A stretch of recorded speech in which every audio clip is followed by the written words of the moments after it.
Shivaji Nagar municipal Urdu school number 8 मौलमा फरहीन मोहम्मद रफ़ीक सैयद।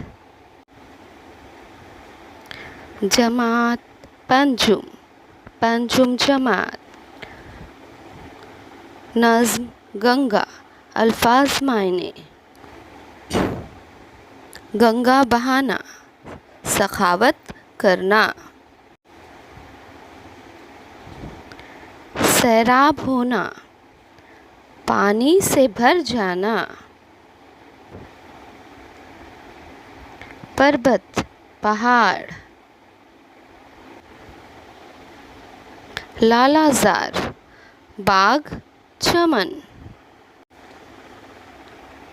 गंगोत्री गंगा का वो मुकाम जहाँ से गंगा निकलती है। निसार होना कुर्बान होना।